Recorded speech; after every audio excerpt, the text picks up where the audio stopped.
So yeah, so sorry, we were just saying music, and I just found the music. So who was it by again? Who wrote the famous shower scene music? Bernard Herrmann. But hang on, let me play it. Let's go. New body form Oh no, protection it's an library. advert. You want to hear an advert for body form? Hang on a minute, we're gonna have to Helps stop. body form live fearless. Yeah, hang on. Right, starting. There you go. There you go. Got it.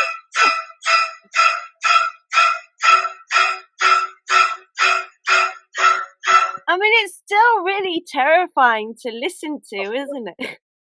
It's the same thing that Spielberg followed up in Jaws, as I said. So it's associated. You know when that music comes, the killer with the knife is someone around. Yeah. You know, It's and that's the big clever use of music. yeah, yeah. And sound.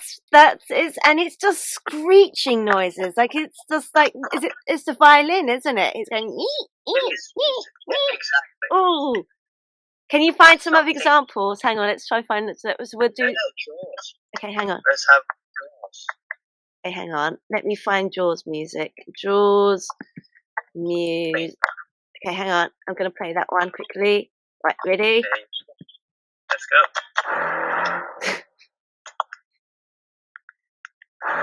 It's really slow to begin with.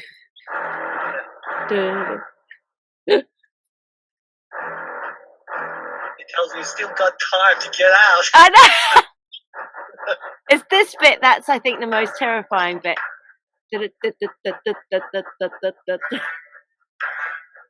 So yeah, that's another good. And what was the other one you said? Darth Vader. Hang on. Yeah, the Darth Vader. Hang on, let's get his one up. Hang on, Darth Vader theme. Hang on. Hang on.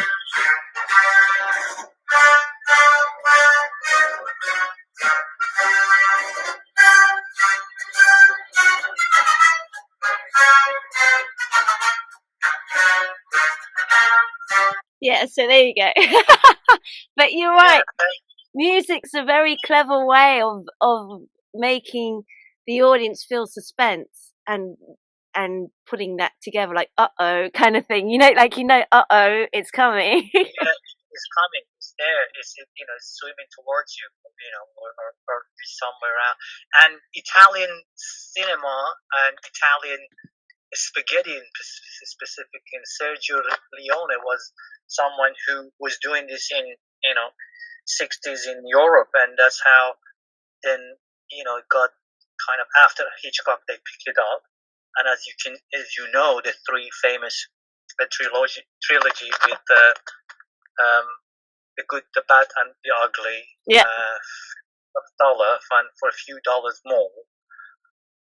These are all have a specific theme and the music, and is one of the most famous ones. As soon as you say the good, the bad, the ugly, everyone goes yeah.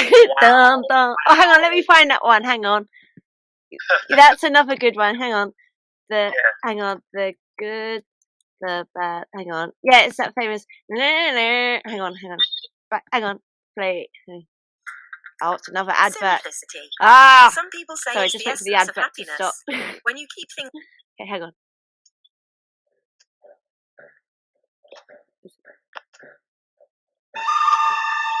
Dun, dun, dun.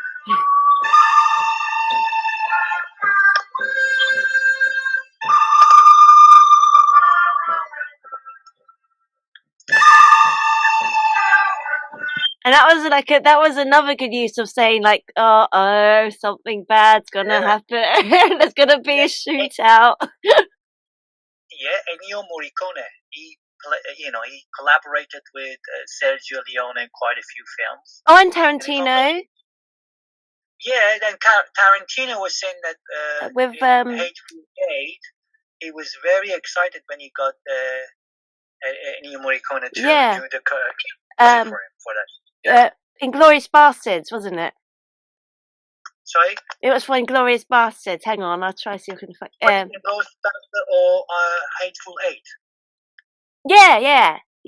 But he also did Inglorious Bastards as well. Okay, all right. At I one didn't know point. that. Oh, okay. I think probably that and the Hateful Eight was that wasn't his recent one. The recent one Tarantino did was Once Upon a Time on Hollywood, wasn't it? So it was the one before that, the Hateful Eight. So I think that might have been one of his last ones before he passed away. Oh, but he was an amazing composer, wasn't he? Like he did he did the other one, The Last of the Mohicans as well, I think. The music Was it? for I that. think the famous. Yeah, that's a good music as well. The score, the whole using a folk kind of Irish type of folklore music, and then going to the Last of the Mohican. Yeah. Now, music's a very good, powerful tool for filmmaking as well, actually, which is quite a good thing.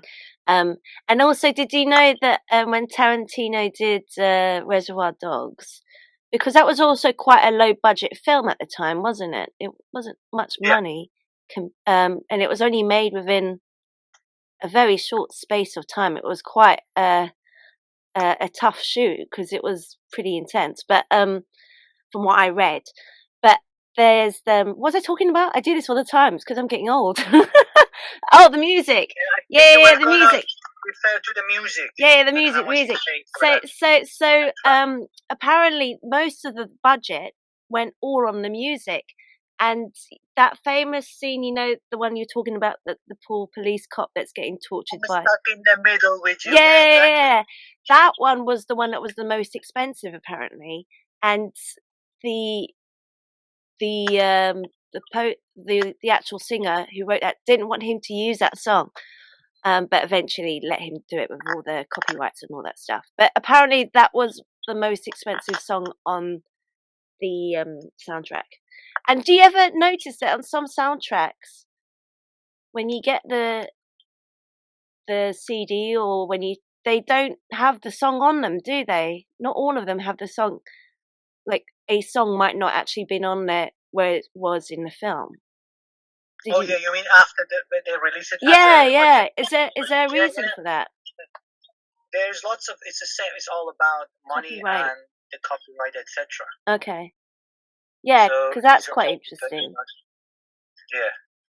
But yeah. No, it's interesting that you came on to the thing about music because that is a very good. Is there any other examples you want to use or composers you want to? Quite a few of them, to be honest with you. I can go on and on and on the list, but we all know about Steven Spielberg, and he works with John Williams, but there are especially horror films like The Omen, one of the very kind of chill. You hear it. How does that music go? I'm trying to think how the music goes for The Omen. Very chanting, kind of a chorus, church type of music. Is it da da da da that one? Yeah, exactly. In that kind of yeah. You were talking to Tom about Suspiria. Oh yeah, I still haven't seen it. I just know of it or see it. Yeah, what were we going to say about Suspiria? Suspiria means in Latin whispering and chanting, and if you listen to the music, that's exactly what the music does, and it's very, very interesting because again, we were talking about the music, something that if you listen to it, it put the chills on your, make your hair chills in the stand straight. What's the one for Halloween? Ooh, I can't do it. If I hear it, I can, say that's the Halloween. Hang on. Something like that, hang on. Let me find that quickly. Hang on YouTube. I know how it goes. Hang on. But here you go. It's another advert. It's another. Hang on. Grab a tablet pack now.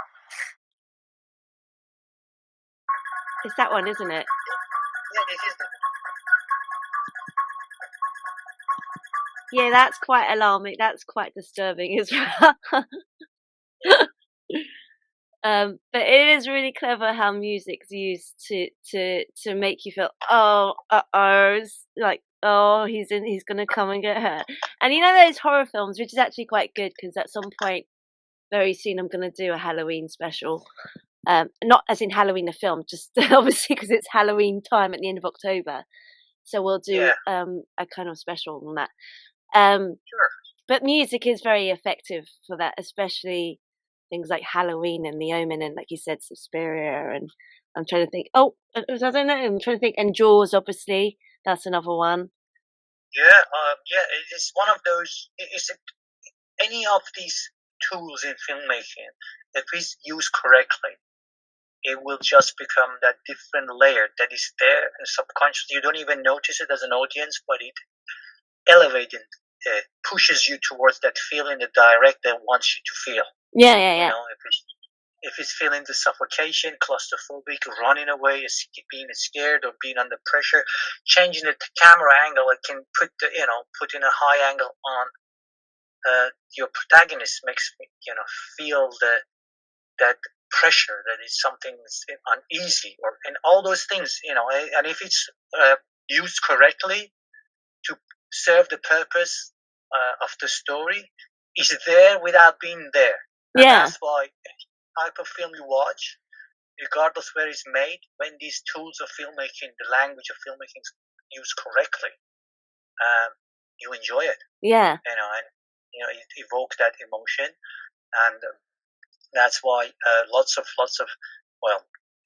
the new wave of, as I said, mentioned it earlier on, American filmmakers, people like Martin Scorsese and lots of other, they use that approach of the European filmmaking and non-American filmmaking, Europe and even Japanese, lots of film that you can see, like I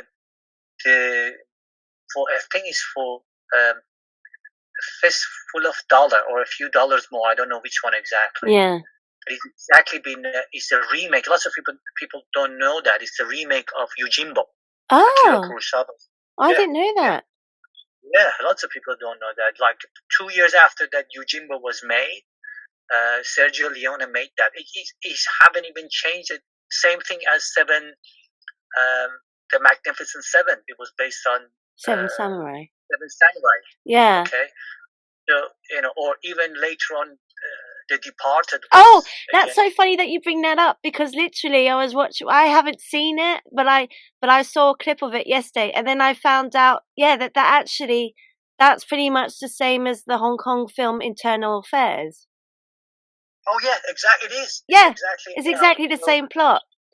Or Let Me In. It was a Swedish horror film that they made the American version again. There are so many, because now Hollywood has got to a point that new wave of Hollywood filmmaking, which I was listening to Quentin Tarantino's.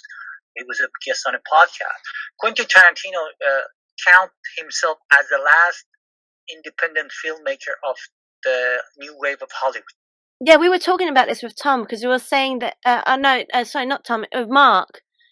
Because in the 90s, that was very much when the indie film things started coming into the mainstream, and that was which is kind of sad, because that's when cinema was really good. Like, there was all kinds of genres, and it was all kind of DIY type. It was a DIY type way of making films. Like, he had what you just said, Reservoir Dogs, Pulp Fiction, and there was like films like the Blair Witch Project was kind of another one, wasn't it? Because that was all like that first handheld camera, and then there was the very clever marketing gimmick that they used to say, oh, there's this lost footage, and that's when the internet just kind of kicked off to make the audience already scared and think, oh, have you heard about this video that's been found of these students who've been murdered, and actually they found, you realise that it's a film, but they make it look like it's a real lost piece of footage. So it was all that kind of indirect. So you're absolutely right that he was probably one of the last ones that were like that in the 90s. He said it himself when I was listening to him. So that's what's happened with late 60s. This new wave started it, which is, as I said, Scorsese, Brian De Palma, Francis Ford Coppola. There were 7 of them. They actually used to hang out a lot with each other. And, the films, that comes, that they take on the good film of Europe and outside Hollywood, they realized how it's effective to just get back to the basic of filmmaking rather than everything in a studio and follow the cliche format. Yeah. And they adapted that to the filmmaking of the Hollywood and the new approach of it, and that's why it was called the new wave of Hollywood filmmakers. And that was using a specific bearing down to going back to the basic of filmmaking and using the film language, and all the way, as I said, to Quentin Tarantino. And this is about understanding. Once you have not it's not about how much money you have. I was listening again to Joel Well, I was Cohen, going to say, you just come across that, and I was literally going to say, it just proves to show that you don't need to, in order to make a good film, you don't really need to have a big budget to prove that you can, do you? And that's literally what you were saying, and I was going to bring it up, so that's really good that you brought that up. So sorry, you were carrying on about the money. You were literally about to say what I said, what I was thinking as well, about you don't need much money to make a good film. Stick to the basic, understand them, and then try to go on about it, and there are lots of big budget films with lots of CGI, lots of money, but they're disaster, and you watch it, you think, bloody hell, what's happening here? Yeah.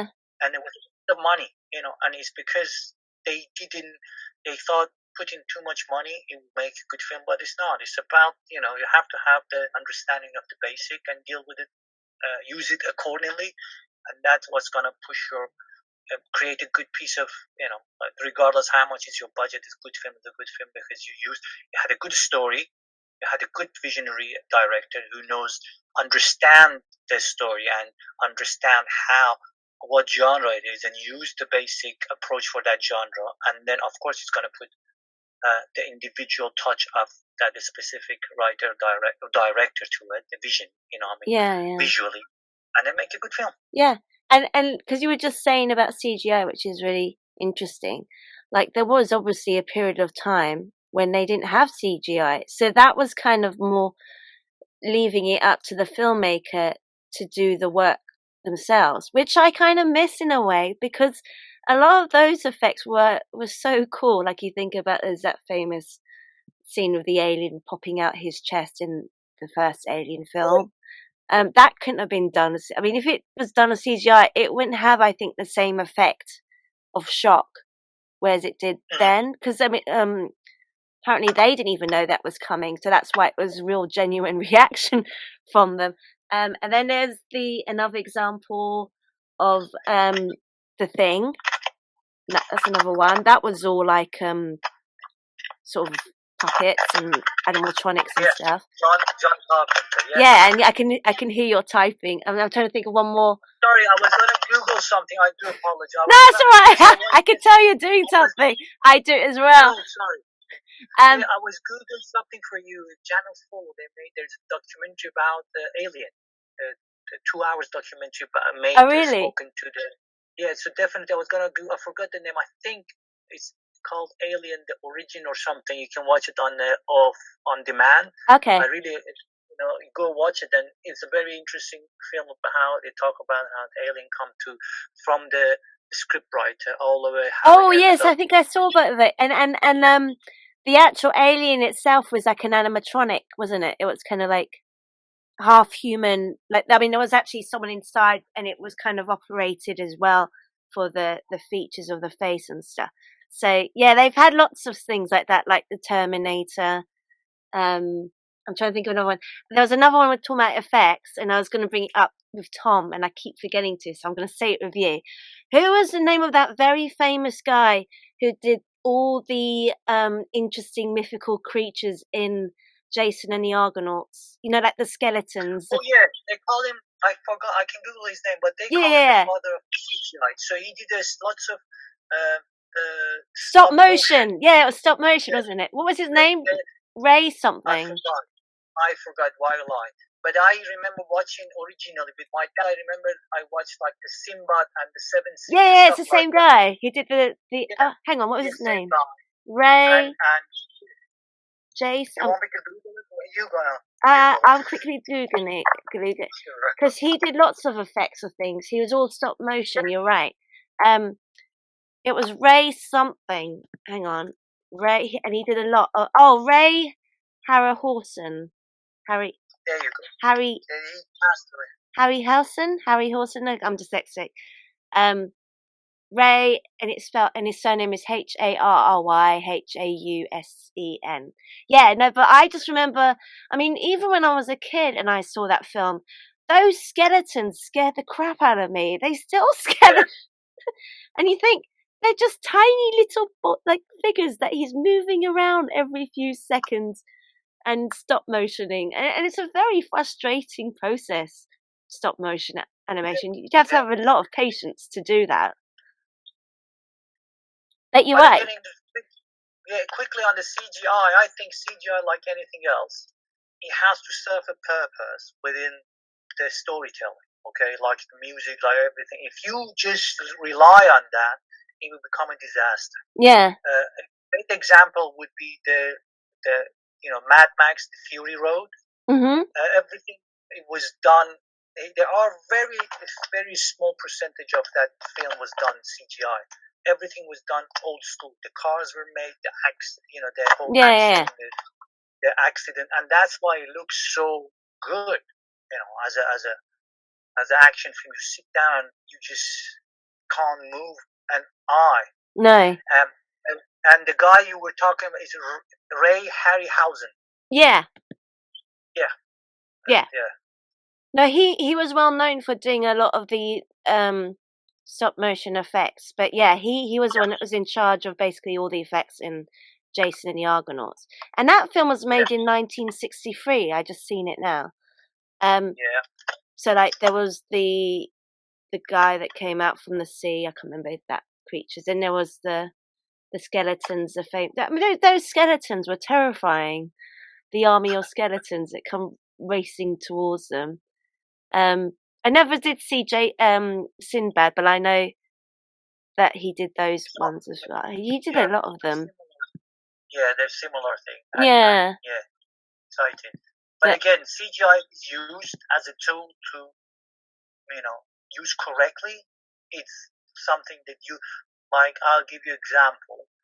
We all know about it, The Matrix. Yeah, that's another really good dystopian film. And using that a specific approach to CGI to serve a purpose within the story. Yeah. And I think this is the very important thing for any filmmaker. And that something that I have a mental note about. It is about to understand the story, okay, and a genre, and use everything else to tell that story, okay. And if you can't just force something on something that doesn't work. So if using CGI to just push and you don't have a good story, or you don't have a good understanding of that specific genre, how you have to use all this element of cinematography, lighting, everything, and you can't understand that, and they're just trying to brush it, it will show in the final product of your film.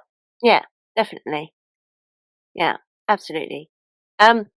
All right, LD, I think we have to wrap it up because we've spoken for a long time, but it's been really enjoyable. I really like talking to you. We'll do another episode like I did with Tom, Maya, and Mark, where we did like a theme, so you can give us like your top 10 or a general list, but it's kind of theme based, so it can be your favorite films from the 80s, or it could be absolutely anything film related. So we'll do one of those when you have time, because I know you're very busy right now. Sounds very good. I really enjoyed talking to you. Me too. I can't meet you. Thank you. Good podcast you're doing it. I'm glad you invited me. I've been looking forward to talk to you again, and also listen to your future episodes with your other guests. Thank you. And you were mentioning that you have a few filmmaker friends, so I'll be more than happy for you to say, to tell them that I need people to talk to.